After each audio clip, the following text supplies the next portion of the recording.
She wasn't just my teacher. She was the first person who ever looked at me like I had something worth saying, even when I couldn't say it out loud. I didn't plan to go that night. It was one of those optional guest lectures you only hear about if you check your school email, the kind buried between admin announcements and cafeteria menus. I was tired. It had rained earlier, and the air still smelled faintly of wet pavement and fallen leaves. But something pulled me there. Maybe boredom. Maybe instinct. I slipped into the back of the small lecture hall 5 minutes late. Half the seats were empty. Those that were filled belonged mostly to older students, continuing ed types, and 1 or 2 professors pretending to be interested.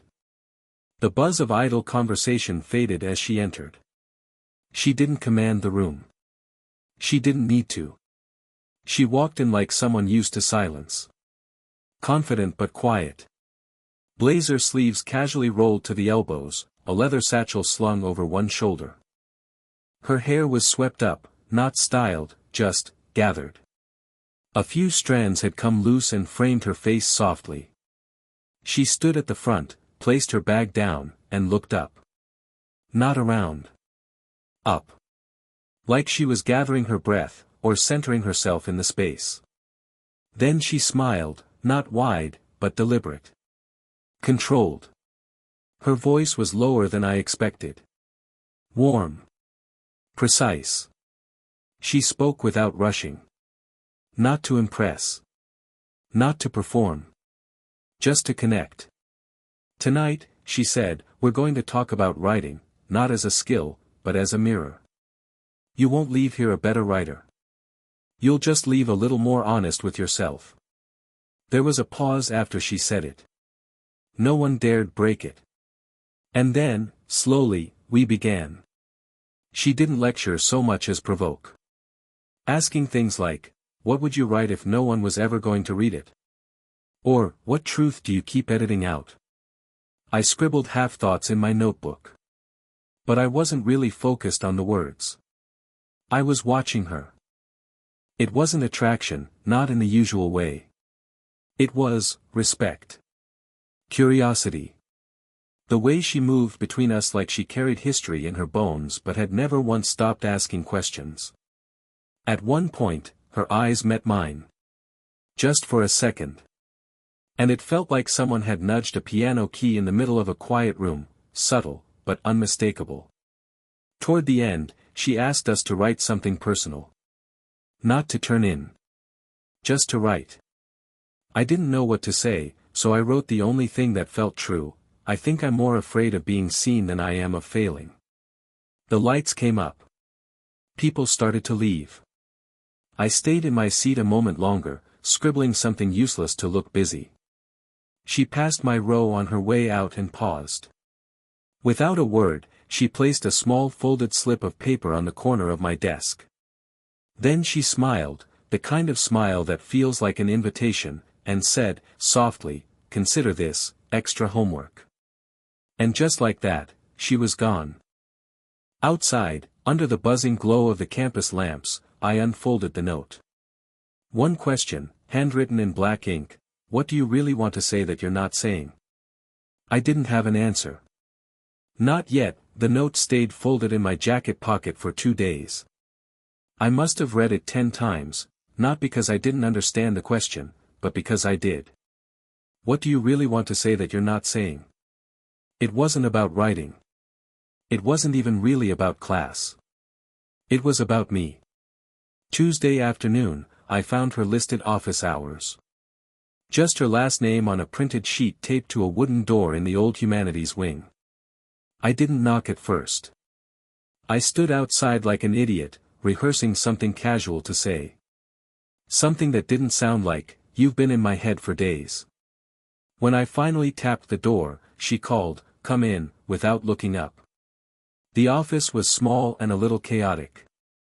Books stacked on the floor, coffee cups from places that probably didn't exist anymore, a half-finished painting leaned against the wall. It smelled faintly of citrus and old paper, like someone lived there between pages. She was seated at her desk, glasses on, pen tapping against her lips. She looked up, surprised, maybe. Or just good at pretending she wasn't. You came, she said, setting the pen down. Didn't think you would. I smiled, suddenly unsure why I had. About the note, she motioned to the chair across from her, already pulling a second mug from the corner of her desk. You look like you need something warm, she said, pouring jasmine tea into both cups. No sugar. Just the faint floral steam curling in the air between us. We didn't jump into the deep end. We circled around it. Talked about writing. The lecture. My favorite authors. Hers. Then she asked what I was studying. I hesitated and admitted I wasn't sure anymore. I thought I'd be further along by now, I said. But mostly I just feel stuck. She leaned back, holding her mug with both hands. Stuck is honest, she said. Most people fake forward motion. You're just telling the truth. There was something in the way she said it, not as a compliment, but as a shared confession. I looked at her. Not in the way a student looks at a teacher. Not anymore. And she didn't look away. She asked if I'd brought what I wrote. I handed her the page. She read it quietly, lips moving slightly as her eyes traced the lines. Then, she looked up. You're more honest in ink than in person, she said softly. I laughed under my breath. Yeah. Paper doesn't judge. She tilted her head, studying me. Then smiled. That same half-smile from before. Like she knew something she wasn't going to say out loud. When I stood to leave, she followed me to the door. Her hand hovered near my arm, not touching, just close. Like she almost did, then thought better of it.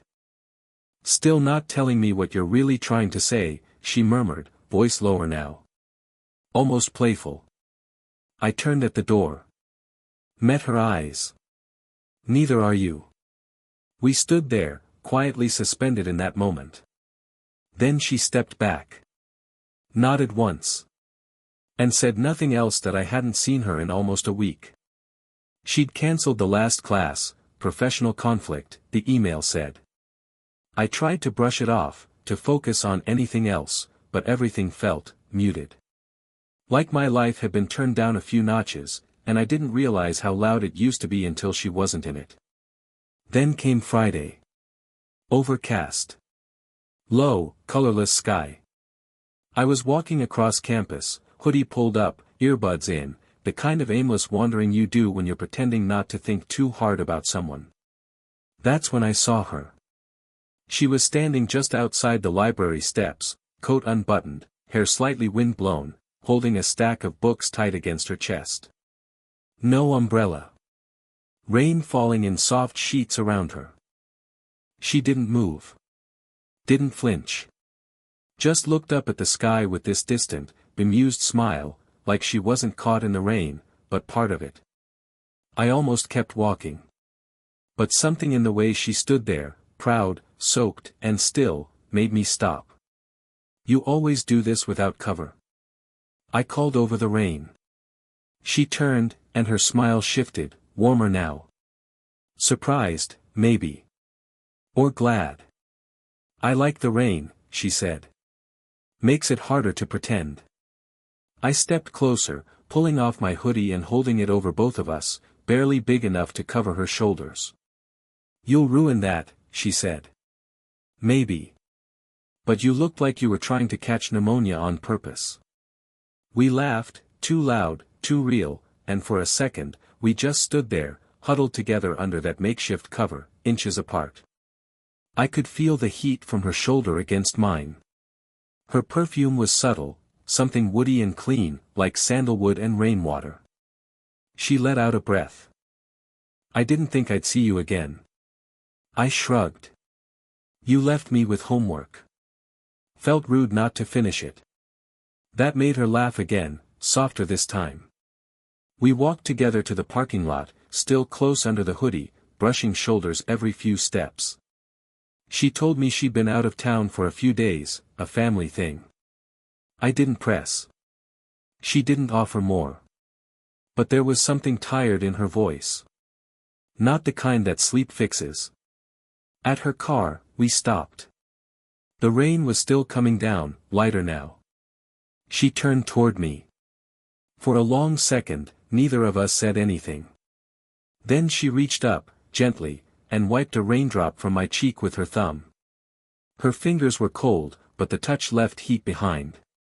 "You'll catch cold," she whispered, not moving her hand. "So will you," I murmured. I could feel her breath, shallow and warm between us. My heart pounded, not because I wanted to kiss her, but because I could have. And she knew it.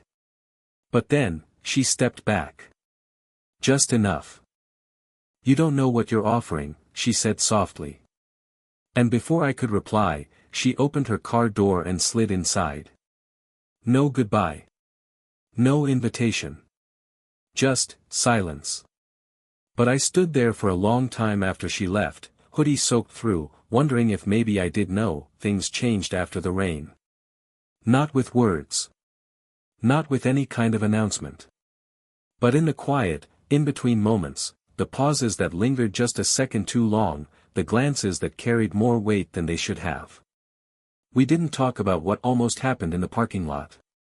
That silence felt mutual. And maybe necessary. But the air between us? It had shifted. She walked into class the next week like nothing had happened. Hair neatly pulled back again, blouse tucked in, a new shade of lipstick, something deeper, bolder. Still her, but more guarded. Like armor. I took my usual seat. She didn't look at me right away, but I could tell, she knew I was watching her. That day's lecture was on narrative voice, how characters reveal themselves not by what they say, but by what they withhold. The irony wasn't lost on either of us. She moved through the material professionally, but there was a flicker in her, a tightness around her mouth when she spoke, like she was holding something in. Or maybe we both were. During group work, we ended up seated next to each other. Pure coincidence. Or maybe not. We leaned over the same short story draft, shoulders touching now and then, barely, but enough. Every time, it was like a small current passed between us. Not fireworks. Just awareness. Like our bodies were quietly keeping score. At one point, she leaned in to read a line aloud, and I could feel the soft brush of her breath against my ear. I didn't move. Neither did she. Her hand rested on the table near mine, relaxed, fingers splayed slightly. I wanted to reach out, just to touch the edge of her pinky. Just to see if she'd pull away. I didn't. And maybe that restraint hurt more than anything. After class, I waited until the others had filtered out. She was gathering papers, methodical and slow, like she expected I'd stay behind. Like she was giving me the space to do it. "We need to talk," I said. She looked up. Her expression didn't change, but her body stilled. Completely. "We do," she agreed, setting the stack of papers aside. I shut the door behind me. The room suddenly felt smaller.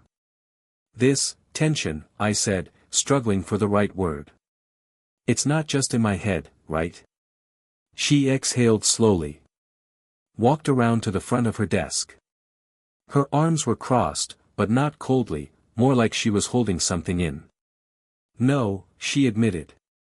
"It's not in your head." We stood there, the hum of the ceiling lights filling the silence. "But it can't happen," she added. "Not like this." "Because of age?" I asked. "Because of everything," she replied gently. "Power. Perception. Timing." There was a pause. Then, quietly, "We can't blur this line." I nodded, swallowing hard. "We already have." She stepped closer, just one step. Close enough for me to see the smallest crease beneath her left eye. She reached out, touched my arm, barely there, a whisper of contact. Then she whispered, "If I were 20 years younger," but she didn't finish the sentence. And she didn't need to. I didn't go to class the next week. Not because I was angry, I wasn't. Not really. Just, overwhelmed. Everything about her lingered too close to the surface. The look in her eyes when she said, "We can't blur this line." The way her fingers brushed my arm like they didn't want to let go. It wasn't rejection. It was worse. It was almost. And almost has a way of haunting you. I filled my time with meaningless things, extra shifts, long walks, unfinished assignments. But even in the middle of a crowded cafe or an empty park bench, I'd catch myself thinking about her. Wondering what she was doing. If she was thinking of me, too. Then came the email. Just one line, sent to the class, change of plans, next session will be a film analysis. No lecture. Just observation. I almost didn't go. But I did. The classroom was darker than usual. The blinds drawn, the screen lit by the flickering black and white of some old European film. No dialogue. Just facial expressions. Small gestures. A woman brushing a man's hand with her fingertips. A man hesitating before walking away. Everything felt quiet, but waited, like emotion lived in the silence. She sat near the back, not at her usual desk. She didn't look at me when I came in, but I felt it, her presence. That low hum of awareness between two people who've almost stepped too far. I watched the screen, but I watched her more. Her face didn't change much, but her hand was pressed gently to her cheek. Not holding it, just resting there, like it hurt a little. When the film ended, the lights came on slowly. A few students mumbled reflections. No one spoke deeply. No one wanted to break the atmosphere. I waited until the room emptied, heart thudding. She stayed in her seat, eyes still on the dimming screen. I approached. Quietly. Was the movie for us? I asked. She didn't answer right away. Then, it was about all the things people don't say. Her voice was softer than usual. Unsteady in a way I'd never heard before. You don't have to say anything either, I replied, standing beside her. But I think I'd still hear it. She looked up at me then, really looked. No walls, no clever words. You make me feel seen in a way I forgot was possible, she whispered. But I can't give you what you deserve. I knelt slightly so we were eye to eye. You already do. You just won't let yourself believe it. Her eyes filled, not with tears, but something close. Something heavier. She reached for my hand, just for a second. Her fingers grazed mine, paused there. But then she pulled back, and the cold air rushed in between us again. I'm sorry, she said. And it wasn't a dismissal. It was a heartbreak. I nodded, not trusting my voice. And then I left, not because I wanted to. But because I loved her enough to know I couldn't keep standing still. Days passed, but I couldn't shake the weight of that afternoon. Her apology echoed in my mind, not the words themselves, but the space behind them. The quiet sadness that lived in the pauses. I knew she wasn't just apologizing to me. She was apologizing to herself. I found myself wandering to the campus coffee shop, the one with cracked wooden tables and the faint scent of cinnamon and old books. I sat in my usual corner, hoping for some kind of clarity or distraction, neither came. Instead, I pulled out my notebook and started writing. Not for class. Not for anyone but myself. The pen moved slow at first, tentative. Then faster. I wrote about her smile, how it lingered in my mind long after the classroom had emptied. About the way her fingers had brushed mine, light as a whisper, and how that small contact had felt like a promise wrapped in silence. I wrote about the ache of wanting something I knew I couldn't have, and the strange comfort in that ache.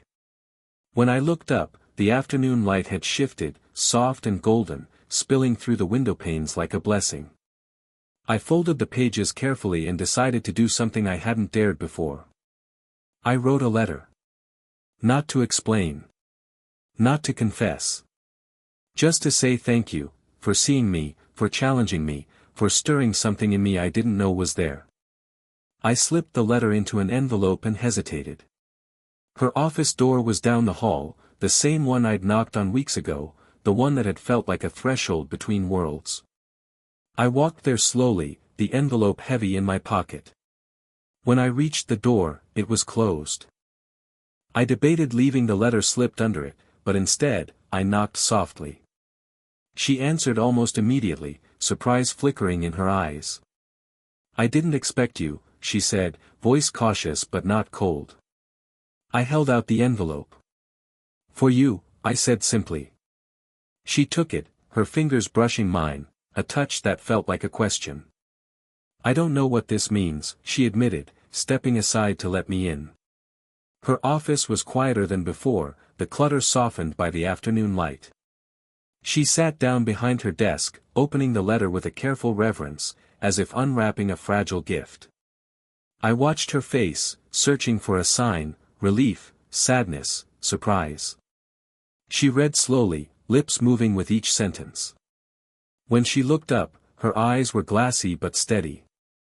"You have a way with words," she said softly, "even when you don't say them aloud." I smiled, the tension in my chest loosening just a bit. "I'm glad you came," she added, standing. Before I could respond, she stepped closer and placed a hand on my arm, gentle, grounding. "Whatever happens next," she whispered, "thank you for being brave enough to stay." Her touch lingered for a heartbeat longer than it needed to, warm and real. And in that moment, the line between teacher and student felt less like a wall, and more like a bridge. The semester was winding down, but something felt different, lighter, somehow. The unspoken tension had softened into something quieter, more grounded. She hadn't said much after the letter, but there was a shift in how she looked at me, not just with that professional, measured gaze, but with something warmer. Something like permission. One afternoon, after class had ended, she asked me to stay behind. The room was quiet except for the soft hum of the air conditioning and the faint rustle of papers.